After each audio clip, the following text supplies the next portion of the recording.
আসসালামু আলাইকুম। আজ আমরা ডিসলিপিডেমিয়া অথবা হাইপারলিপিডেমিয়া অথবা রক্তে মাত্রাতিরিক্ত চর্বি নামক অসুখ বা ব্যাধি সম্পর্কে কথা বলবো। এই বিষয়টিও অত্যন্ত বিতর্কিত এবং সাধারণ জনগণ এবং চিকিৎসকের মধ্যে এ সম্পর্কে পরিষ্কার ধারণা নেই। বিষয়টি জনগুরুত্বপূর্ণ এ কারণে যে অধুনা বাংলাদেশে শতকরা 89 জন মানুষ কোনো না কোনো ধরনের রক্তে মাত্রাতিরিক্ত চর্বি রোগে ভুগছেন।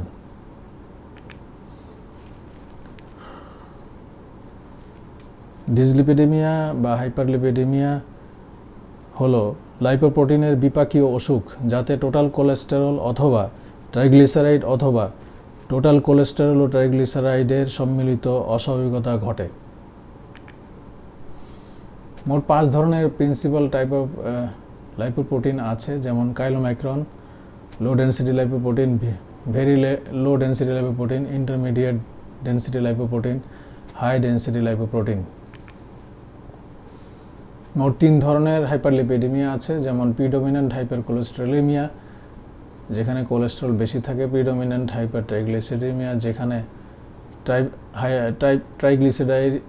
ট্রাইগ্লিসারাইডটা বেশি থাকে, মিক্সড হাইপারলিপিডেমিয়া যেখানে কোলেস্টেরল এবং ট্রাইগ্লিসারাইড দুটোই বেশি থাকে। বাংলাদেশের প্রাদুর্ভাব সম্পর্কে লেটেস্ট স্টাডিতে দেখা যায় যে পুরুষদের 90.1 ভাগ, মহিলাদের 85.7 ভাগ এবং গড়ে সর্বসাধারণের মধ্যে 89% লোকজন এই রোগে আক্রান্ত। কারণটা সাধারণত 2 ভাগে ভাগ করা হয়, প্রাইমারি অথবা সেকেন্ডারি। যখন সমস্ত ইনভেস্টিগেশনের পরে কোনো সেকেন্ডারি কারণ পাওয়া যায় না, তখন আমরা এটাকে প্রাইমারি কারণ হিসাবে চিহ্নিত করতে পারি। সাধারণত জেনেটিক কারণটাই প্রাইমারি কারণ হিসাবে দেখা যায়, যেমন ফ্যামিলিয়াল হাইপারকোলেস্টেরলেমিয়া। আর সেকেন্ডারি হাইপারকোলেস্টেরলেমিয়ার রোগের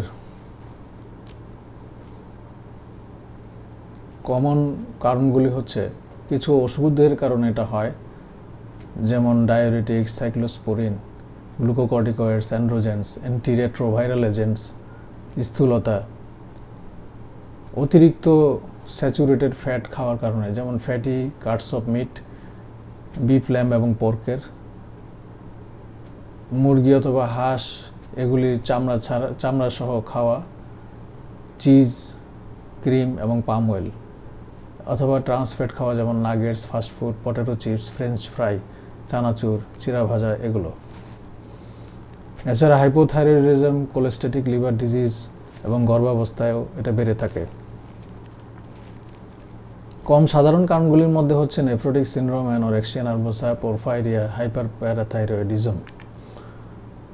আসুন আমরা এখন সেকেন্ডারি হাইপারট্রাইগ্লিসারাইডেমিয়ার কারণগুলি দেখি।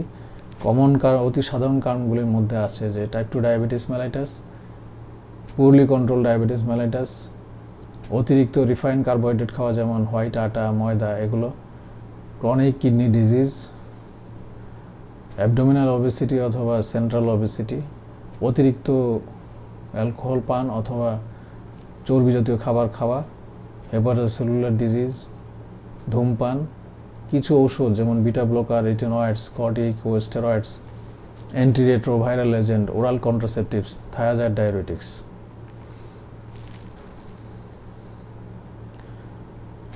আসুন আমরা এখন রোগের ঝুঁকির কারণ সম্বন্ধে আলোচনা করি। এটা সাধারণত 2 প্রকার, 2টা কারণে হয়। একটা হলো ফ্যামিলিগতভাবে এটা দেখা যায়, জেনেটিক কারণে, আরেকটা হলো খাদ্যাভ্যাসের কারণে। যেমন কেউ যদি খুব বেশি ফাস্টফুড খান অথবা ফ্যাট রিচ খাবার খান, যেমন মেয়োনেজ, চিজ এগুলো, তাদের ক্ষেত্রে এগুলি বেশি দেখা যায়। চর্বি এবং হার্টের রোগের মধ্যে সম্পর্কটা কি আসলে? যখন প্লাজমা লাইপোপ্রোটিন লেভেলটা বেড়ে যায়, তখন এটা কার্ডিওভাস্কুলার ডিজিজের কারণ হয়ে দাঁড়ায়।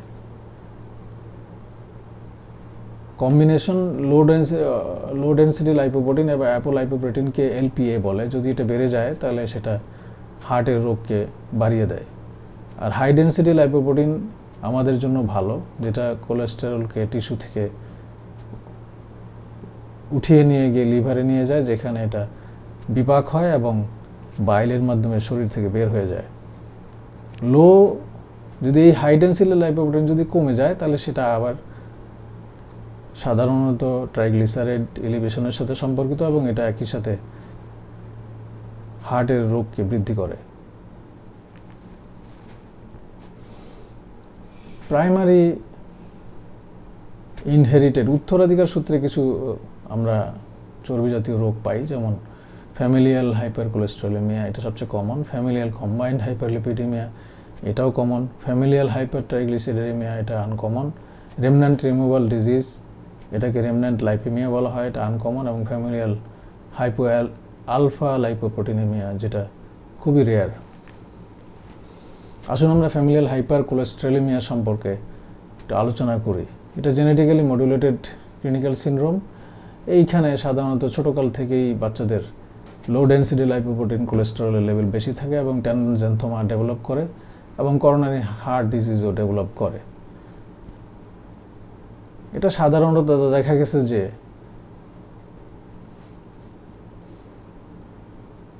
একটা এলডিএল রিসেপ্টর প্রোটিনের অভাব থাকে অথবা ডিফেক্টিভ থাকার কারণে এই রোগটা হতে দেখা যায়। সাধারণত 250 জন মানুষের মধ্যে একজনের এই রোগ সাফার করেন। এটা ট্রিটমেন্ট সাধারণত স্ট্যাটিন এবং এজিটিমিব এই কম্বিনেশন ড্রাগসের মাধ্যমে করা হয়। আমরা 5টা লাইপোপ্রোটিন সম্বন্ধে আগে কথা বললাম, সেগুলোর কিছু ইনফরমেশন তথ্য আমাদের জানা দরকার। যেমন কাইলোম্যাক্রনের মেইন কাজ হলো অন্ত্র থেকে কোলেস্টেরল এবং ট্রাইগ্লিসারাইড আমাদের শরীরের টিস্যুতে এবং লিভারে নিয়ে আসা। কোলেস্টেরল লিভারও তৈরি হয়, পেরিফেরাল টিস্যুতে এটা তৈরি হয়। পেরিফেরাল টিস্যুতে যখন এটা তৈরি হয় সে স্টেরয়েড হরমোন তৈরি করে, সেল ওয়াল তৈরি করে এবং সেল মেমব্রেন তৈরি করে। সেজন্য বলা হয় যে আমরা যদি অ্যাবসলিউটলি আমাদের খাবার থেকে ফ্যাটকে একদম বাদ দেই, যেমন ডিম আমরা কুসুম ছাড়া খাই অথবা দুধ ফ্যাট ফ্রি মিল্ক খাই এবং আমাদের সমস্ত খাবার থেকে ফ্যাটকে অ্যাভয়েড করার চেষ্টা করি, সেই ক্ষেত্রে আমাদের স্টেরয়েড হরমোনগুলি তৈরি হয় না, হতে সমস্যা হয়, ডিফেক্টিভ হয়, সেল ওয়াল তৈরি হতে সমস্যা হয়, সেল মেমব্রেন তৈরি হতে সমস্যা হয়। সেক্ষেত্রে আমাদের ইমিউনিটি বা রোগ প্রতিরোধ ক্ষমতা কমে যেতে দেখা যায়। কোনো ক্ষেত্রে পুরুষ বা মেয়েদের হরমোন জাতীয় সমস্যা উদ্ভব হয়। কাজে আমাদের ব্যালেন্সলি কোলেস্টেরল বা ফ্যাটি খাবার খেতে হবে। খুব বেশিও খাওয়া যাবে না, খুব কমও খাওয়া যাবে না। কোলেস্টেরল লিভারের মধ্যে রিঅ্যাসেম্বল হয় লাইপোপ্রোটিনে এবং এটা বাইলে সিক্রেটেড হয়ে মলের মাধ্যমে শরীর থেকে বের হয়ে যায়। কমনেস্ট এবং সবচেয়ে গুরুত্বপূর্ণ হাইপারলিপিডেমিয়া হলো হাইপারকোলেস্টেরোলেমিয়া এবং এর জন্য দেখা যায় যে আমাদের যে অ্যান্টিলিপিড ড্রাগসগুলির মধ্যে ম্যাক্সিমামই অ্যান্টিকোলেস্টেরল ড্রাগ। যখন elevated total cholesterol, low density lipoprotein cholesterol, VLDL মানে very low density lipoprotein, triglycerides, chylomicrons এগুলি যখন বেড়ে যায় এগুলি কার্ডিওভাস্কুলার ডিজিজের রিস্ককে বাড়িয়ে দেয়। হাইপারট্রাইগ্লিসিডেমিয়া এটা ফ্যাটি লিভারের সাথে এটার সংশ্লিষ্টতা পাওয়া যায়। কোনো ক্ষেত্রে ডায়াবেটিস মেলাইটাসের সাথে সংশ্লিষ্টতা পাওয়া যায়, যেটা প্রোগ্রেস করে স্টিটোহেপাটাইটিস এবং আলটিমেটলি সিরোসিস হতে দেখা যায়। হাই ডেন্সিটি লাইপোপ্রোটিন এটা সবসময় আমাদের জন্য উপকারী। এটা কোলেস্টেরলকে আর্টেরিয়াল ওয়াল থেকে নিয়ে যায় লিভারে এবং এটা অ্যাথেরোজেনেসিসের এগেনস্টে প্রোটেক্টিভ হিসেবে কাজ করে। আসুন আমরা তাহলে জানি মার্কার অফ কার্ডিওভাস্কুলার রিস্ক কী কী আছে। যদি কোলেস্টেরল বেশি থাকে শরীরে আমাদের, তখন সেই ক্ষেত্রে এলডিএল কোলেস্টেরল এটাই মার্কার হিসেবে কাজ করে। যখন ট্রাইগ্লিসারাইড বেশি থাকে তখন নন এইচডিএল কোলেস্টেরল মার্কার হিসেবে কাজ করে। সেরাম লিপিড প্রোফাইল আমাদের কেন মাপতে হবে? 3টা কারণে, স্ক্রিনিংয়ের কারণে, ইনভেস্টিগেশনের কারণে এবং মনিটরিংয়ের কারণে। স্ক্রিনিং আমরা কেন করব? প্রাইমারি এবং সেকেন্ডারি হার্ট ডিজিজকে প্রিভেন্ট করার জন্য করব। ইনভেস্টিগেশন আমরা কাদের করব? যাদের শরীরের ভিতরে লিপিড বা চর্বি থাকার জন্য কিছু রোগ লক্ষণ দেখা যায়, তাদের আমরা ইনভেস্টিগেশন করব যে আসলে তাদের সেরাম লিপিড প্রোফাইলটা বেশি কিনা। হ্যাঁ, এবং যাদের এই লক্ষণ থাকে তাদের রিলেটিভদেরও দেখতে হয়। আর মনিটরিংটা কখন করব? যখন আমরা কোনো একটা হাইপারলিপিডেমিয়া বা ডিসলিপিডেমিয়া রোগীর ডায়েট বা ওয়েট কন্ট্রোল এর মাধ্যমে লিপিডকে কন্ট্রোল করার জন্য বলবো তখন, অথবা যখন লিপিড ডায়েট দিব তখন এটা কাজ করতেছে কিনা ঠিক মতো, কত লেভেল কন্ট্রোল করেছে সেটা জানার জন্য, যে এর সাথে এডিশনাল ড্রাগ অ্যাড করতে হবে কিনা, এটা আমরা করতে হয়। এখানে আর ডিটেইল বলা আছে। সেরাম লিপিড প্রোফাইল সাধারণত 12 ঘন্টা না খেয়ে দিতে হয় রক্তের স্যাম্পল, এবং 20 বছর অথবা তার বেশি বয়সের সমস্ত লোকেরই এই টেস্টটা করা উচিত। আমরা মনিটরিংয়ের কথা বলেছি, যদি ডায়েট এবং ওয়েট কন্ট্রোলের মাধ্যমে মনিটরিং করতে যাই তাহলে 1 মাস পরে এটা রিপিট করতে হবে। আর যদি মেডিকেশনটা ঠিকমতো কাজ করছে কিনা মনিটরিং করতে যাই তাহলে 1 মাস পরে, এবং 6 মাস পরে, 12 মাস পরে, আবার প্রতি 6 মাস পরই এই সেরাম লিপিড প্রোফাইলটা চেক করা দরকার। স্ক্রিনিং আমরা আগে বলে আসছি যে প্রাইমারি এবং সেকেন্ডারি প্রিভেনশনের জন্য স্ক্রিনিং করব, কিন্তু সেটা কখন, কার ক্ষেত্রে? যদি দেখা যায় যে একটা ফ্যামিলি হিস্ট্রি আছে করোনারি হার্ট ডিজিজের, সাধারণত 50 বছরের আগে কারো ফ্যামিলিতে করোনারি হার্ট ডিজিজ হয়েছে, তাদের ফ্যামিলি মেম্বারদের করতে হয়। ফ্যামিলি হিস্ট্রি যদি লিপিড ডিসঅর্ডার থাকে তাহলে করতে হবে। যদি দেখা যায় যে শরীরের ভিতরে টেন্ডনে জ্যান্থোমা আছে, অথবা 40 বছরের নিচে কারো চোখের উপরে জ্যান্থেলাজমা অথবা কর্নিয়াল আর্কার চোখে ভিতরে কর্নিয়াতে পাওয়া যায় তাহলে তাদের করতে হবে। যদি স্থূলতা থাকে, BMI 30 অথবা তার বেশি হলে তাদের করতে হবে। ডায়াবেটিস মেলাইটিস থাকলে করতে হবে, হাইপারটেনশন থাকলে করতে হবে, একুট প্যানক্রিয়াটাইটিস অথবা যাদের কিডনি রিপ্লেসমেন্ট করা হয়েছে তাদের ক্ষেত্রে স্ক্রিনিংটা করা অত্যন্ত প্রয়োজন। এই ছবিতে জ্যান্থেলাজমা রোগীর চোখের ছবি দেখানো হচ্ছে। এরকম যদি কারো থাকে তাহলে তাদের আমরা স্ক্রিনিং করি। জ্যান্থোমা দেখানো হচ্ছে, টিউবারাস জ্যান্থোমা হাতের এবং পায়ের টেন্ডো অ্যাকিলিসের, এগুলি এরকম যদি হয়ে যায় তাহলে আমাদের করতে হবে। এটা চোখের আর্কাস সেনাইলিস, এই যে রিমটা,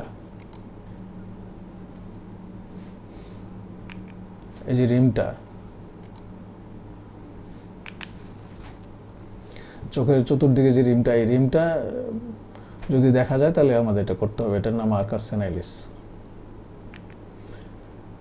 ইনভেস্টিগেশন, আমরা সেরাম লিপিড প্রোফাইল করব। সেরাম ট্রাইগ্লিসারাইডের জন্য 12 ঘন্টা না খেয়ে থাকতে হয়, কিন্তু সেরাম লিপিড প্রোফাইল দিলে আলটিমেটলি 12 ঘন্টা না খেয়ে থাকতে হয়। সেরাম কোলেস্টেরলের জন্য না খেয়ে স্যাম্পল দেওয়ার কোনো প্রয়োজন নাই। যদি কোলেস্টেরল লেভেল 5.5 অথবা তার বেশি হয় তাহলে HDLC এবং LDLCও করতে হয়। যদি ওভারওয়েট থাকে রোগী, যদি অথবা এল্ডারলি ফিমেল থাকে তাহলে তাদের থাইরয়েড ফাংশন টেস্টও করতে হবে, এবং রক্ত দিতে হবে সকাল 7টা থেকে 10টার মধ্যে। যাদের ওভার্ট হাইপোথাইরয়েডিজম আছে অথবা সাবক্লিনিক্যাল হাইপোথাইরয়েডিজম তাদেরও এই সেরাম লিপিড প্রোফাইল টেস্ট করা প্রয়োজন। সেরাম লিপিড প্রোফাইলে আমরা কোলেস্টেরল দেখি, ট্রাইগ্লিসারাইড দেখি, এখানে নর্মাল লেভেলগুলি বলা আছে। HDL কোলেস্টেরল দেখি, নন HDL কোলেস্টেরল দেখি, LDL কোলেস্টেরল দেখি, কোলেস্টেরল এবং HDL এর রেশিও দেখি, এবং TG এবং HDL এর রেশিও দেখি। যদি এটা ডিজায়ারেবলের বাইরে চলে যায় তখনই আমাদের এই ওষুধ যোগ করতে হয়। আসুন আমরা চর্বির ইতিহাস সম্বন্ধে জানি। কাইলোমাইক্রন, আগে বলেছি যে এটা ফ্যাটকে, চর্বিকে ইন্টেস্টাইনাল মিউকোসা থেকে লিভারে এবং পেরিফেরাল টিস্যুতে, শরীরের পেরিফেরিতে পৌঁছে দেয়। লিভারে কাইলোমাইক্রন ট্রাইগ্লিসারাইড এবং কোলেস্টেরলকে ছেড়ে দেয় এবং LDL এ পরিণত হয়। LDL তখন কি করে? ফ্যাটকে এবং কোলেস্টেরলকে বডির সেলে নিয়ে যায়। হাই ডেনসিটি লিপোপ্রোটিনটা ফ্যাটকে এবং কোলেস্টেরলকে আবার লিভারে ব্যাক করে নিয়ে আসে, এটা শরীর থেকে বের করে দেওয়ার জন্য, ডিটক্সিফিকেশন করার জন্য। LDL কোলেস্টেরলটা যখন অক্সিডাইজড হয় তখন বেশি হয়ে যায়, তখন অ্যাথেরোমা ফর্মেশন করে ওয়ালের আর্টারিতে এবং অ্যাথেরোস্ক্লেরোসিস করে। HDL কোলেস্টেরল এর ক্ষমতা আছে যে সে কোলেস্টেরলকে অ্যাথেরোমা থেকে রিমুভ করতে পারে। যখন অ্যাথেরোজেনিক কোলেস্টেরলটা, যেটা হচ্ছে অক্সিডাইজ কোলেস্টেরল, সেটা LDL এ পরিণত হতে পারে, অথবা VLDL, very low density lipoprotein, অথবা ইন্টারমিডিয়েট ডেন্সিটি লাইপোপ্রোটিনে পরিণত হতে পারে। সেখান থেকে লিভারের মাধ্যমে গ্রহণ করে এটা মেটাবলাইজ করে শরীর থেকে বের করে দিতে পারে, অথবা IDL থেকে আবার LDL এ আবার রূপান্তর হতে পারে। এই হলো লিপিডের সংক্ষিপ্ত ইতিহাস। ওষুধগুলি আমাদের শরীরে কোথায় কাজ করে সাধারণত? প্রত্যক্ষ বা পরোক্ষভাবে এই ওষুধগুলি কোলেস্টেরলের, লিভার সেলের ভিতরে কোলেস্টেরলের কনসেন্ট্রেশন কমিয়ে দেয়। হ্যাঁ, কম্পেনসেটরি একইভাবে সে এলডিএল রিসেপ্টরের সংখ্যা বাড়িয়ে দেয় সেলের সারফেসে, যেটা অতিরিক্ত কোলেস্টেরল রিচ এলডিএল পার্টিকেলকে ব্লাড স্ট্রিম থেকে নিয়ে আসে, ধরে রাখে। এইভাবে ব্লাডের মধ্যে কোলেস্টেরলের পরিমাণ কমিয়ে দেয়। স্ট্যাটিন কাজ করে কোলেস্টেরল সিনথেসিস কমায় দেয় এবং VLDL, very low density lipoprotein এবং সারফেস এক্সপ্রেশন হেপাটিক এলডিএল রিসেপ্টরের সংখ্যা বাড়িয়ে দেয়। এই দুইটার মাধ্যমে সে কাজ করে। বাইল অ্যাসিড বাইন্ডিং রেসিন, যেটা কোলেস্টাইরামিন নামে অ্যাভেলেবল বেশি, এটা অতিরিক্ত বাইল অ্যাসিড মলের মাধ্যমে বের করে দেয় শরীর থেকে, সেইভাবে কোলেস্টেরল শরীরের পরিমাণটা কমিয়ে দেয়। ফাইব্রেট কি করে? অতিরিক্ত ভিএলডিএল এবং ভিএলডিএলের সিক্রেশন কমিয়ে দেয় এবং লাইপোপ্রোটিন, লাইপেজ, এটার অ্যাক্টিভিটি বাড়িয়ে দিয়ে সে কী করে? ট্রাইগ্লিসারাইডের শরীর থেকে রিমুভ করে। এজেটিমিব করে কি? অন্ত্রের মধ্য থেকেই ফ্যাটকে শরীরের ভিতরে ঢুকতে দেয় না, বাধা দেয়। করোনারি আর্টারি ডিজিজের জন্য রিস্ক ফ্যাক্টরগুলি কি? যদি এলডিএল, লো ডেন্সিটি লাইপোপ্রোটিন কোলেস্ট্রল বেড়ে যায়, একই সাথে যদি হাই ডেন্সিটি লাইপোপ্রোটিন কমে যায়, তাহলে এটা রিস্কি।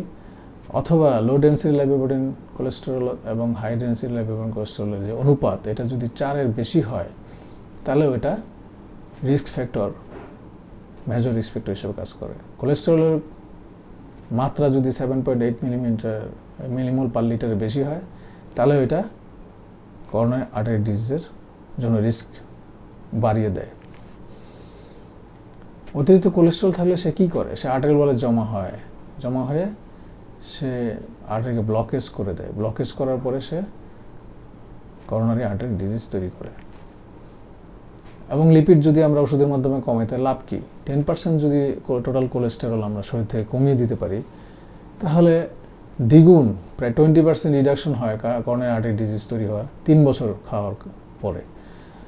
আর 1 মিলিগ্রাম যদি লো ডেন্সিটি লাইপোপ্রোটিন কোলেস্টেরল কমে যায়, তাহলে সেই ক্ষেত্রে 1% করোনারি হার্ট ডিজিজের রিস্ক কমে যায়। কিন্তু পক্ষান্তরে 1 মিলিগ্রাম হাই ডেন্সিটি লাইপোপ্রোটিন যদি বেড়ে যায়, তাহলে রিস্কটা 3% কমে। মানে লো ডেন্সিটি লাইপোপ্রোটিন থেকে এখানে হাই ডেন্সিটি লাইপোপ্রোটিনের ইফেক্টটা, বেড়ে যাওয়ার ইফেক্টটা কম না, 3 গুণ বেশি। আসুন আমরা দেখি কিভাবে আমরা ডিসলিপিডেমিয়ার প্রবলেম থেকে মুক্তি পেতে পারি। এটা 2টা পথ আছে, একটা নন ফার্মাকোলজিক্যাল মেজার উপায় এবং একটা হলো ফার্মাকোলজিক্যাল, ওষুধপত্র খাওয়ার মাধ্যমে কন্ট্রোল করা। নন ফার্মাকোলজিক্যাল মেজারগুলি কি? আইডিয়াল ওয়েটের ভিতরে, নিজের ওয়েটটা আদর্শ ওজনের সীমার মধ্যে রাখতে হবে, কম চর্বি খেতে হবে, চর্বি জাতীয় খাবার খেতে হবে, স্যাচুরেটেড ফ্যাটকে রিপ্লেস করতে হবে। যেমন স্যাচুরেটেড ফ্যাট কি? চিজ, রেড মিট, বাটার, এগুলি মনো অথবা পলি আনস্যাচুরেটেড ফ্যাটের মাধ্যমে রিপ্লেস করতে হবে। ভালো ফ্যাট বেশি বেশি করে খেতে হবে, যেমন ওয়ালনাট এবং অন্য বাদাম, avocado, medium chain triglyceride well দিয়ে রান্না করতে হবে, যেমন কোকোনাট অয়েল, অলিভ অয়েল, ঘি এবং পাম কার্নেল অয়েল। হোল মিল্ক, এটা শরীরের জন্য ভালো। আমরা স্কিম মিল্ক খাই, স্কিম মিল্ক আসলে খাওয়ার কোনো প্রয়োজনই নেই, কারণ হোল মিল্ক খেলে পরে এটার ভিতরে যে ফ্যাটটা থাকে সেটা কাইলোমাইক্রন অ্যাবজর্ব করে শরীরের ভিতরে নিতে পারে না, এটা কোনো ক্ষতি করে না শরীরের। কাজে শুধু কেন আমরা ওটা খাবো? আর খারাপ ফ্যাট যেগুলি আছে, যেমন cheese, ice cream, fried foods, trans fats, avoid biscuit in between meal. 2টা খাবার, সকালে এবং দুপুরের খাবার, দুপুর এবং রাতের খাবারের মাঝখানে বিস্কিট, কেক খাওয়া, নাস্তা করা, এগুলি বাদ দিতে হবে। এবং মিলের মধ্যে কম ফ্যাটের খাবার খেতে হবে।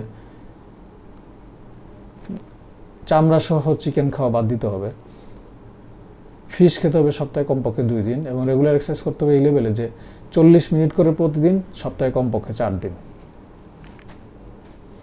স্মোকিং বন্ধ করতে হবে, ধূমপান বন্ধ করতে হবে এবং ফ্যামিলি মেম্বারদের এসেনশিয়াল মানে কোঅপারেশন, সাহায্য সহযোগিতা এই ব্যাপারে খুবই প্রয়োজনীয়।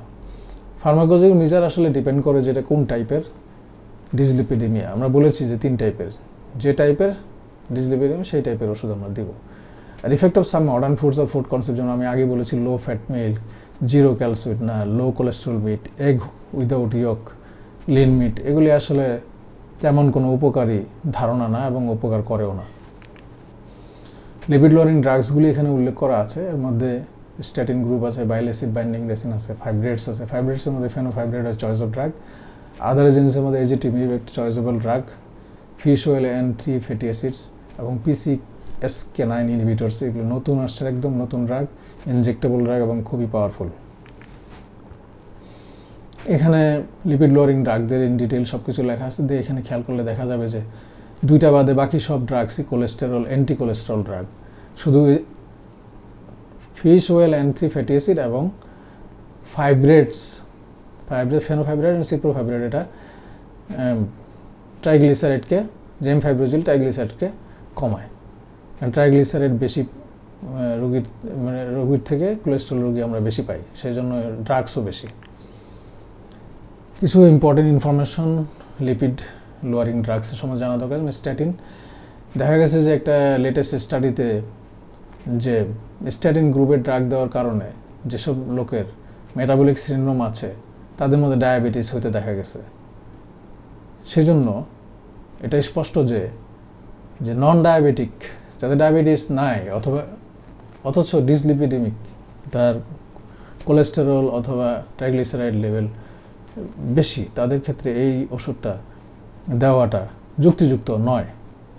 এখানে একটা কথাও আছে যে আমরা মেটাবলিক সিনড্রোম সম্বন্ধে আমরা জানি যে মেটাবলিক সিনড্রোম হলো 5টা জিনিস যদি একটা মানুষের ভিতরে থাকে, যেমন কোমরের পরিধি পুরুষের ক্ষেত্রে যদি 37 ইঞ্চি অথবা মহিলাদের ক্ষেত্রে 35 ইঞ্চির বেশি থাকে, ট্রাইগ্লিসারাইড যদি 150 মিলিগ্রাম পার ডিএল অথবা তার বেশি থাকে, এইচডিএল কোলেস্টেরল যদি পুরুষের ক্ষেত্রে 80 মিলিগ্রামের কম অথবা মহিলাদের ক্ষেত্রে 50 মিলিগ্রামের কম, 40 মিলিগ্রামের কম পুরুষের ক্ষেত্রে এবং মহিলাদের 50 মিলিগ্রামের কম হলে, পার ডিএল কম হলে এটা। রক্তচাপ যদি 130 অথবা 85 মিলিমিটার মার্কারির বেশি থাকে, ফাস্টিং গ্লুকোজ যদি 5.6 মিলিমিটার পার লিটারের থেকে 5 লিটার অথবা তার বেশি থাকে, তাহলে কি হয়, তাদের গ্লুকোজ লেভেলটা, ফাস্টিং গ্লুকোজ লেভেলটা বেড়ে যায়, বেড়ে একসময় 7.1 মিলিমিটার হয় এবং সে ডায়াবেটিক পেশেন্ট হিসেবে পরিগণিত হয়। তখনও স্ট্যাটিন যদি সে গ্রহণ করে, এটা স্ট্যাটিন খাওয়ার কারণে ডায়াবেটিস হয়ে গেলো, তারপরে সে গ্রহণ করার ক্রমান্বয়ে ব্লাড গ্লুকোজ বৃদ্ধি পাওয়ার কথা, কিন্তু এই প্রসঙ্গে কোনো স্টাডি রিমার্ক নেই বা এড়িয়ে যাওয়া হয়েছে। তাই সিকেডি অথবা ক্রনিক কিডনি ডিজিজ অথবা ক্রনিক লিভার ডিজিজ ছাড়া স্ট্যাটিনের ব্যবহার এখন আর যুক্তিযুক্ত নয় বলে আমি মনে করি। এছাড়া স্ট্যাটিনস গ্রুপের ড্রাগ প্রেগনেন্সি এবং ল্যাকটেশন ওমেন এবং চাইল্ড বিয়ারিং এজেও কন্ট্রাইন্ডিকেটেড। নিকোটিনিক অ্যাসিডের সম্বন্ধে অনেক কথা বলা আছে, কিন্তু আসলে এর ডেরিভেটিভস এবং এই ওষুধগুলি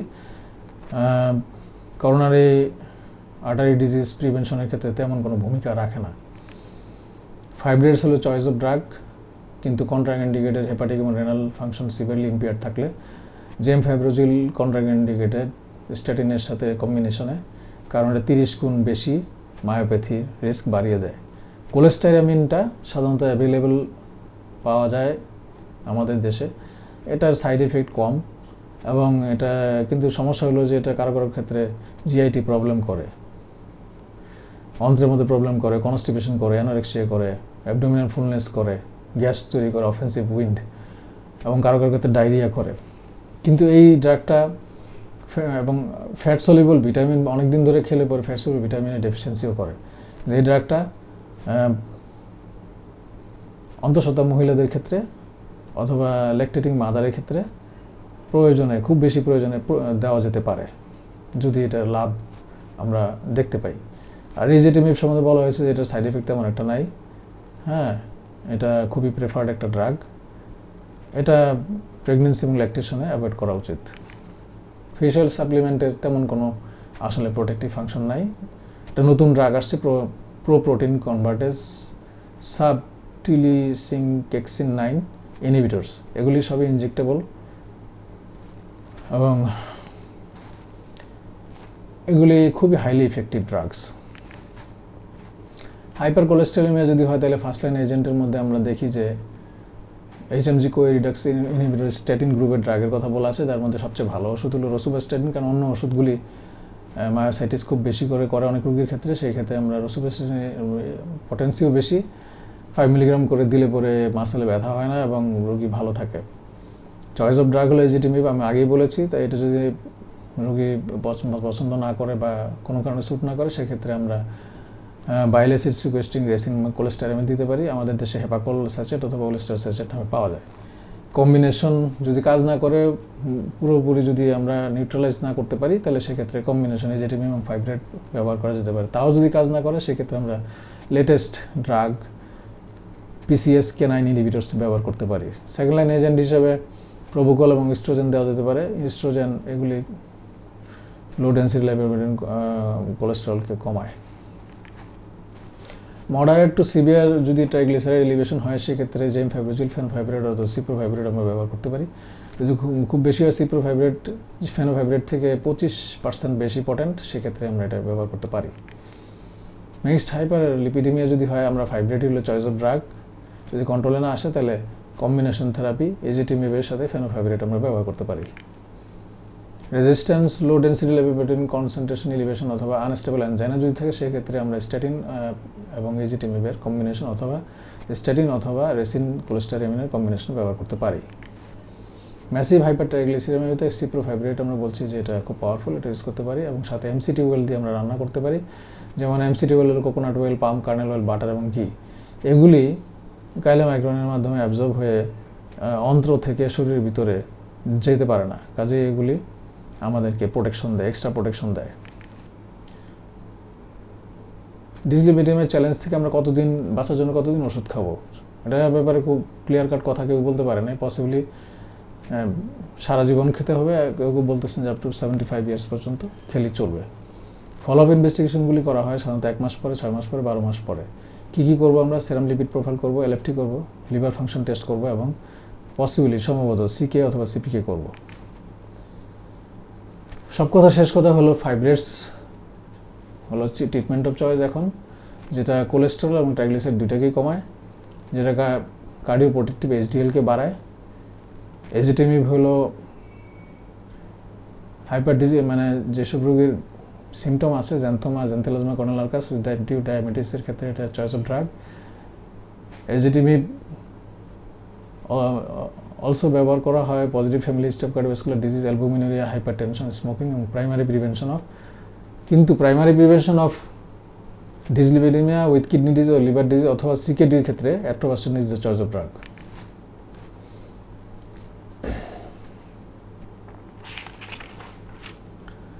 নিম্নের লেটেস্ট বইগুলো থেকে আমার প্রেজেন্টেশনের তথ্যগুলি সংগ্রহ করা হয়েছে। আপনারা এই বিষয়ে আরও বিশদভাবে জানতে চাইলে এখানে উল্লেখিত বইগুলোর সাহায্য নিতে পারেন। মূল্যবান সময় ব্যয় করে এতক্ষণ আমার সাথে থাকার জন্য আপনাদের সকলকে ধন্যবাদ। ভালো থাকবেন, সুস্থ থাকবেন সবাই। আল্লাহ হাফেজ। আমার আগামী এপিসোড হবে চুল পড়া ও টাক পড়া এবং এর প্রতিকার সম্পর্কে। আশা করি সবাই উপভোগ করবেন এবং উপকৃত হবেন ইনশাআল্লাহ, যা খুব শীঘ্রই প্রচারিত হবে। আল্লাহ হাফেজ।